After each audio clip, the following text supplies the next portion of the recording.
Hello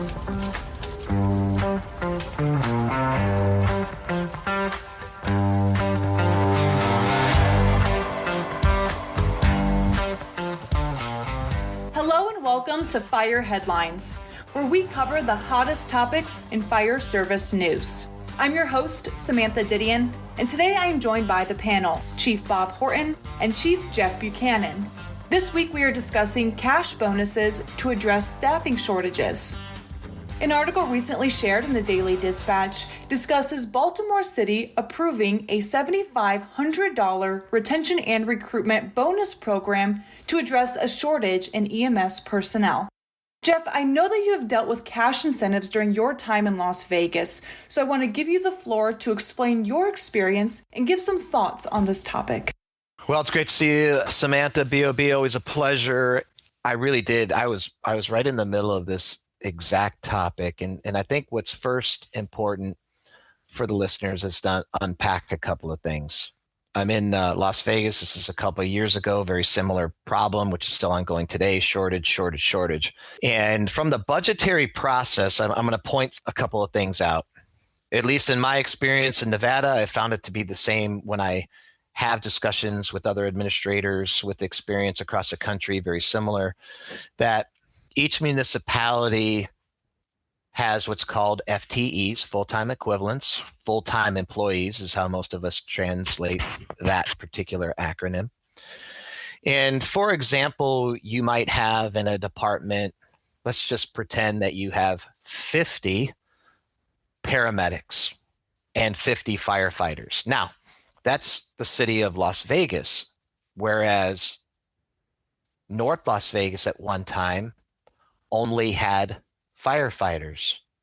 They only had a job classification for firefighters, and then they would give them an incentive pay. So this gets a little bit foggy here, but what I'm going to try to explain to all the listeners in a more simplistic fashion is that every year a fire department has only so many of a certain amount of employee that they can hire. This is all governed by legislative action and NRS.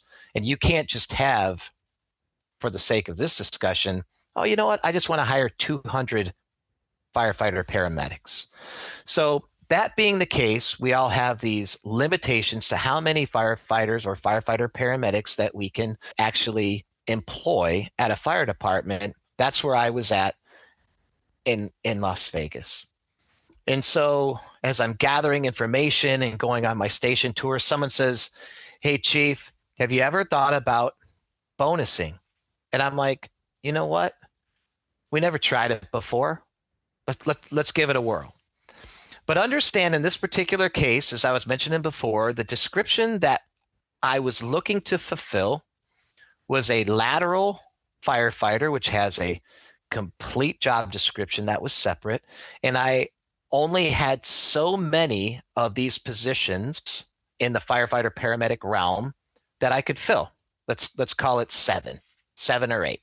So I put a bonus out. Actually, I think it was around $5,000. And what I experienced was putting myself into a position where literally I couldn't tell if it was successful or unsuccessful. And that's, while I appreciate Chief Wallace's perspective and he's trying to change things and he's trying to incentivize people to come, I feel like it uncovers and exposes one of the great challenges in the fire service is that we don't have the central sort of clearinghouse where we can evaluate and test and look at the success of doing bonuses and things like that, because it's been tried in other areas and sometimes unsuccessful. And back to my particular example, so we put in a $5,000 bonus, and the reality is I only had 7 positions that I could fill. And in the past, we had gotten the amount of people to fill those positions. And so I merely achieved what had been done in the past, right? So I can't tell if it was more successful or not. Are these employees going to be more successful over time? Did I get a higher value of an employee, so to speak, a more efficient, a more picket? from a personnel standpoint. It's impossible to measure. But what I did expose in this particular case, and I know this is labeled in the article, a retention and a recruitment bonus. So I don't know, I didn't see, and maybe Bob, you did, and Samantha, you did. I didn't see that all the department got this particular bonus, but in my case, it was a recruitment bonus. And what I found out was not only could I not measure the success of the recruitment effort, but I had upset the employees that were there. Hey, Chief, what about a $7,500 or a $5,000 bonus for me? I've been working my butt off for the city of Las Vegas and for you and I'll tell you, it hit me like a ton of bricks. Now, logical me could articulate, well, let's look at the good of the order. We may be able to provide more value and look at it from a different perspective. But I quickly was able to see through that lens, and I said I hadn't thought about it from that perspective. I felt like there was complete value in that statement. Although that wasn't my intent, I feel like there was a potential to disenfranchise people that were working harder. And I made the commitment then and there, I'm not going to do this again based on two reasons. One, I really couldn't measure the success of the program. And I'm not saying that you couldn't measure it. I just hadn't thought through it enough to have a value where I could say, oh yeah, this is a better program.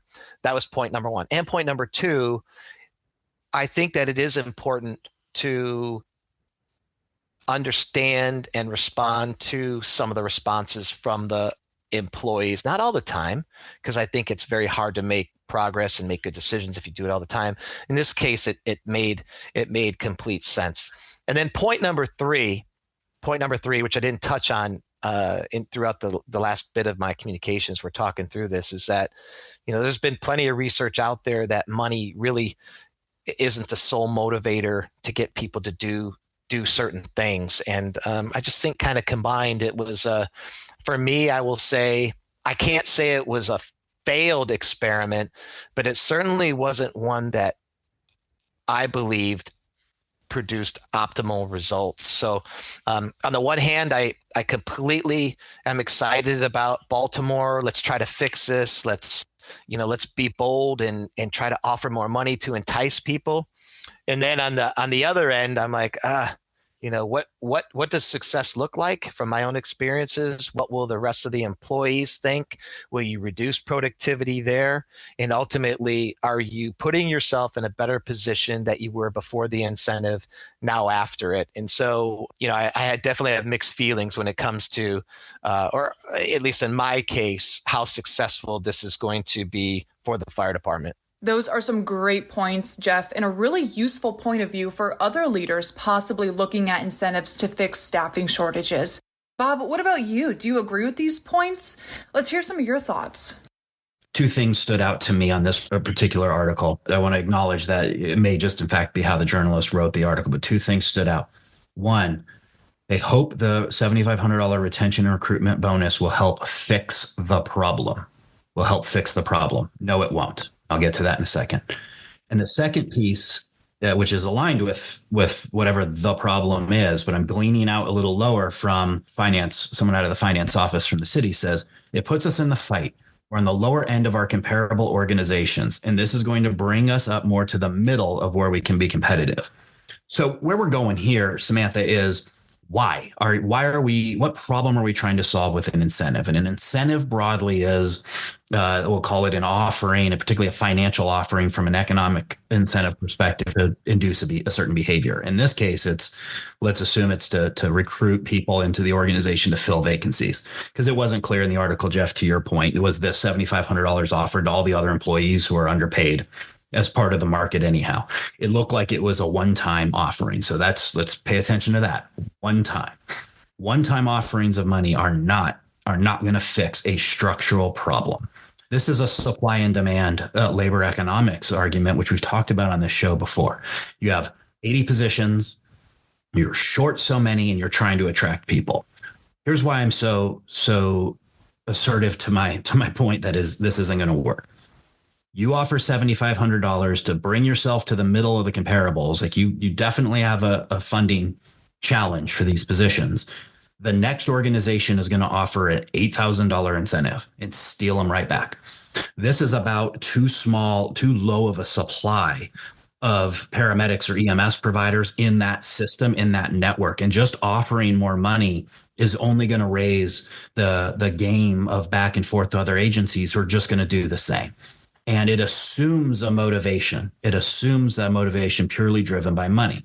One-time money is nice. Is that the type of organization you want to have stickers on your vehicle or whatever about? Is that the type of pride you are looking at? I mean, this is an assumption that money is going to motivate people directly in the direction you want, but what else might motivate, and what else can you offer in the structure of your organization? I don't want to out your age, Samantha, but it's probably obvious to our audience you're younger than we are. I'll put the onus to you. Speak for your entire generation. What are things that are valuable when you think about where it is you want to work and enter your profession? Certainly there's an amount of money that you have to survive. Let's take that off the table. There's a bare, like, I can't live my desired lifestyle without this amount of money. So that money is a piece. I'm not dismissing money isn't a piece. But what else is of value? Great question, Bob. First, let me give a little context to our listeners. I am in my mid-20s, so right in that millennial Gen Z area. But I want to say that I agree with you. I do not believe that money is the sole motivator or the sole way to get quality employees. And I say that because I am finding that for my age group, and maybe it goes beyond just my age group, but the algorithm on social media shows content on my feed constantly about ways to create passive income online. I'll use dropshipping as an example. Dropshipping is a really popular way. It might take a few weeks or even months to teach yourself how to do it, but it is very possible. And from what I've heard, you get out of it what you put in it, okay? So it's all on your own time, at your own pace, and that is appealing to people. And yeah, there's potential to make a lot of money in that, but what I'm getting at is, you asked what my generation values, and I believe it is work-life balance. That means hybrid or remote. That means flexibility with your schedule. And I would even argue that this applies to generations before mine in today's world. The pandemic really fueled this new norm of remote work across the board, I think. But I do understand that hybrid or remote work is not realistic for all jobs, obviously. We're talking about the fire service here. And so in that case, if I were to choose a in the field type of career, such as like a firefighter, for example, or EMS personnel, I think that I would value the work environment. Do I like my coworkers? Is my job helping pay for my education so I can be qualified for a promotion? Am I happy in my work environment? So off the top of my head, I would say that my generation values work-life balance and quality work environments. Exactly. Work environment, work-life balance. And whether you want, a career in the fire service, or we are trying to attract you to have a career in the fire service, there's a societal desire for something different than what is currently being offered. And that's a structural change. So how are you as an organization looking at this value to the workforce and offering some type of work-life balance? Because if it's an EMS provider, not a firefighter, but someone who's EMS and wants to be in the hustle and bustle of healthcare and wellness, right, and public health and these kinds of things, there are alternatives to running an ambulance. And the organization that creates the right culture, who can have the work-life balance in a meaningful way, I would argue is going to attract more candidates to their profession than one that throws in a bonus to try to get you up to the middle range of what the dollar amount looks like.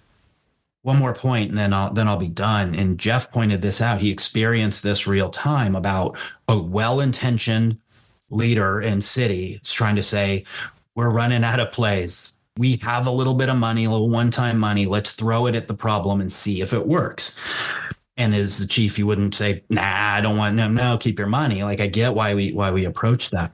But the unintended consequence of how the incentive rolled out was a bit stinging. It went to those who are in the mix saying, hey, what about us? Like, you're you're looking for them, what about us, and everything Jeff already described. Uri Nisi is an economist, a behavioral economist, who wrote a great book on this for those that are curious about it. It's called Mixed Signals: How Incentives Really Work. There's a great way, and he gives a lot of good examples about how incentives can signal different things in an organization, and to be cautious about signaling the wrong message. I'll give you an example. I don't think this is the case here because of the funding experience. I think I can trying to interpret it's coming out of Baltimore. I think this is the case here, but here's an example using the $7,500 incentive. We at this organization are offering $7,500 incentive to come work for us.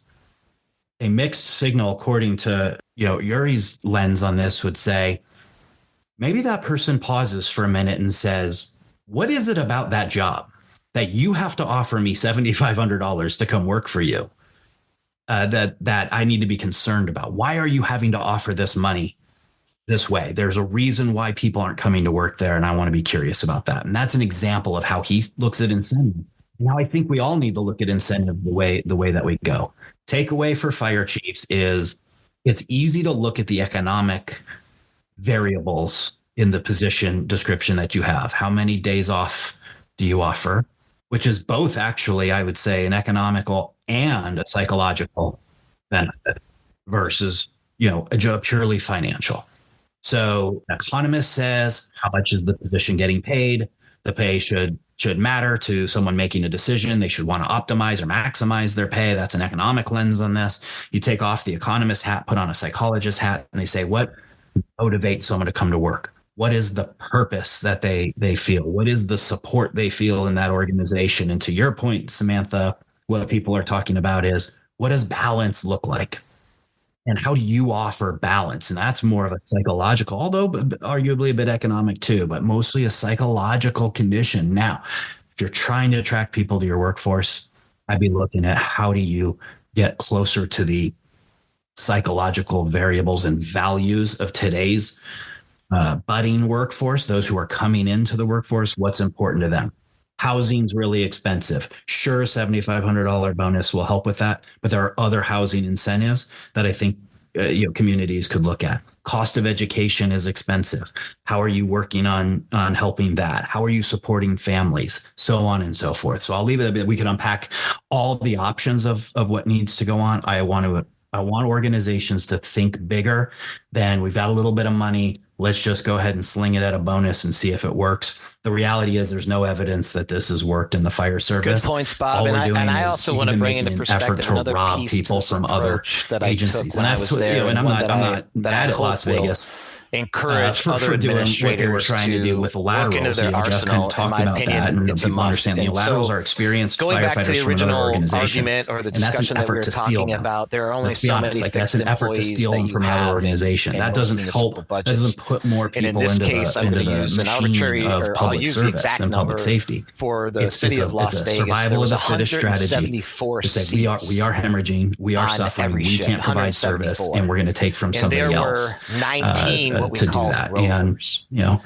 And so, I get why in a situation where you're talking about a quote unquote shortage, an organization to do that for survival, but as an industry fire chiefs, we need to be thinking about how do we grow the pie and not figure out how to fight over splitting a couple of different things. There's a natural retirement rate for people, and you could call that attrition. People that are retiring out every year, let's just call it 5%. And there are people that have other challenges. It could be long-term illness. It could be injury, things like that. So what you are up against is a closed container where you can only have so many authorized employees that you can employ and pay.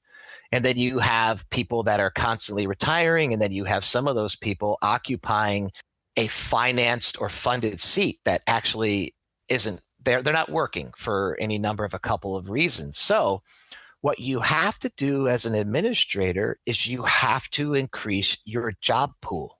You have to. It's a mathematical equation where if you don't have enough people to fill the spots, then that's what causes overtime. So I think that part of the strategy, while enticing someone to apply, is certainly can be a piece of it.